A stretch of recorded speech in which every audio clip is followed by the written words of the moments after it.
Boa noite, pessoal.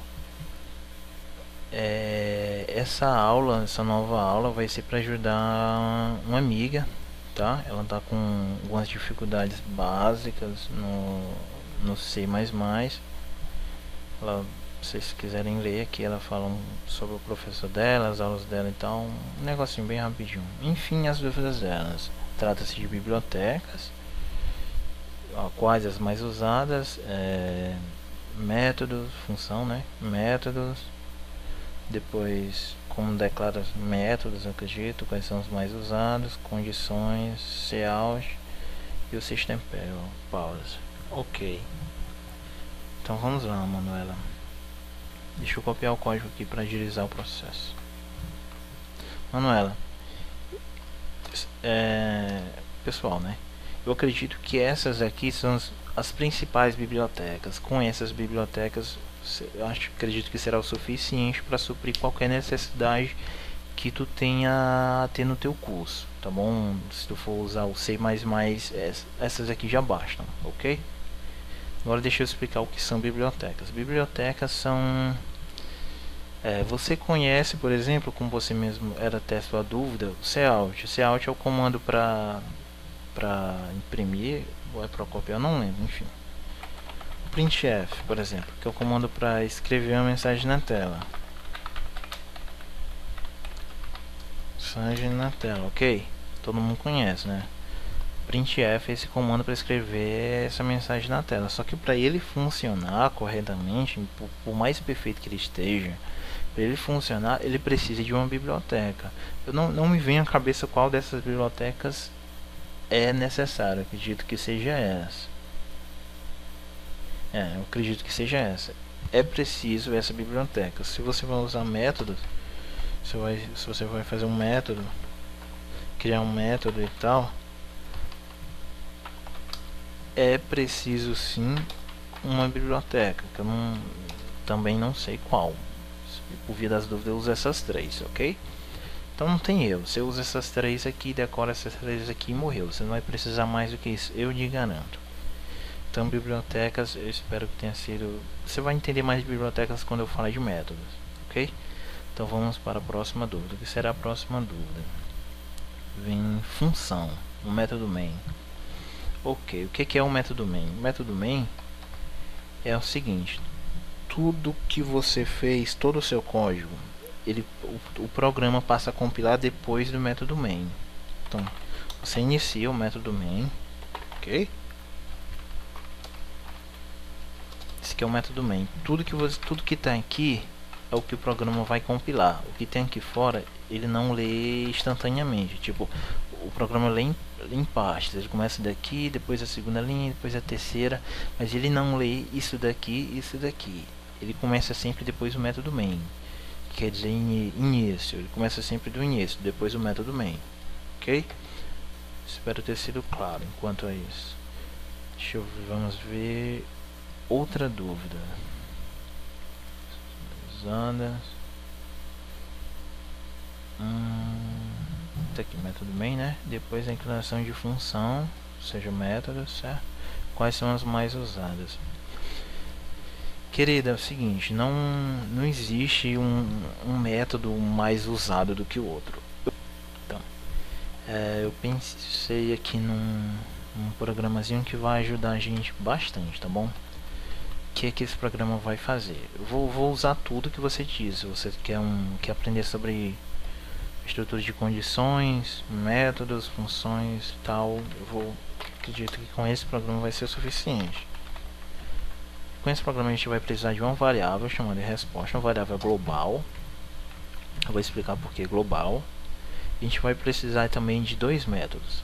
Método com nenhum retorno, quer dizer void, quer dizer nenhum retorno. Não te interessa no momento o que significa esse retorno, tá bom? Vamos começar por baixo. Método 1. Esse daqui é o nome do nosso primeiro método. A gente vai chamar esse método mais aqui embaixo. Como é que a gente chama o método? Pelo nome dele, método 1. A gente coloca isso daqui que eu não vou explicar nessa aula, talvez mais à frente, tá bom? o que acontece?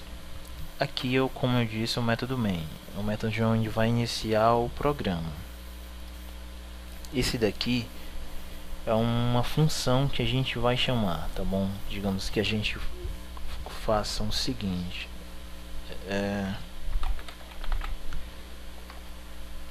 não, peraí, um programa que some. Então,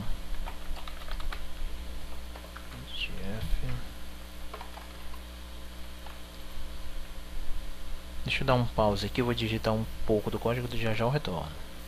Bem, o que é isso? O programa ele inicia aqui no método main, como eu disse, no método main. Então o que ele pede? Pede entre com a resposta correta. 2 mais 2 é igual a... Então ele está pedindo para você digitar a resposta, tá bom? Esse aqui é um scanf, todo mundo conhece. E aqui são os printfs. Printf é para imprimir a mensagem na tela. Estou pedindo para ele entre com a resposta correta. Então ele pergunta, 2 mais 2 é igual a... Então aqui com esse comando scanf, graças à nossa biblioteca, esse comando funciona. Eu estou pedindo para você digitar o valor dessa variável. E o que vai acontecer? Vai acontecer o seguinte: lembra do nosso primeiro método? Que o nosso primeiro método vai fazer o seguinte: ele vai imprimir a mensagem correta. A resposta está correta, tá bom? Bonitinho. Vamos fazer outro método, ok? Faz método 1. Queria ter mais tempo para poder... Queria que essa aula fosse mais longa, mas o máximo é 10 minutos, pessoal. Então vamos tentar fazer o mais rápido possível. A resposta está errada, tá bom? Esse aqui é o nosso método 2, aliás. O que vai acontecer? Deixa eu dar outro pause aqui. Pronto. O que vai acontecer é o seguinte, pessoal. Como eu disse, esse aqui é o método main. Início do programa. Ele sempre lê aqui, pessoal. Não esqueça disso. Ele sempre começa lendo do método main. Esse é o motivo da existência desse método. O método main é o método que inicia toda a leitura do programa. O que tem aqui em cima não importa. Isso aqui são comandos, mas são comandos que eles só são usados quando eu chamar. E quando eu estou usando esses comandos? Somente aqui e aqui. O que esse comando faz? O que essa função faz? Ele chama, ele imprime essa mensagem na tela. Não é o que eu estou dizendo? Eu estou pedindo para essa função, método 1, fazer isso. Se eu quiser fazer qualquer outra coisa, tipo uma variável receber o valor 0, ele faz tudo que eu botar aqui, 1000 linhas de código que eu colocar aqui, ele vai executar, tá bom? Não tem preguiça não. Estou botando só uma só para simplificar. Então, o método 1, ele vai, esse comandozinho aqui, se eu fizer ele 1000 vezes, 10 vezes, ele vai imprimir esse comandozinho aqui 10 vezes, entendeu? Se eu botar ele 10 vezes aqui, ele vai imprimir 10 vezes, entendeu? Então, voltando, o que esse código aqui faz? Depois que ele lê a resposta, que é o valor de 2 mais 2 que eu pedi, entre com a resposta correta, você digita, digamos, um 4, que é a resposta correta. O que vai acontecer? Ele vai ler se, isso aqui é uma estrutura de condição. Oi, Manuela, isso aqui é uma estrutura de condição, estrutura if. Quer dizer se resposta, que é o valor da variável que eu digitei um 4. Se 4 for igual, dois sinais de igual, isso daqui é um sinal de atribuição. Ele está dizendo que a variável resposta recebe o valor 4. É diferente disso daqui. Isso aqui é um sinal de comparação. Ele está dizendo que se variável resposta for igual a 4, entendeu? Pode ser igual a 5, igual a qualquer coisa, mas eu estou pedindo para você, se ele for igual a 4, ele vai executar o método 1. O que é o método 1? É a resposta está correta.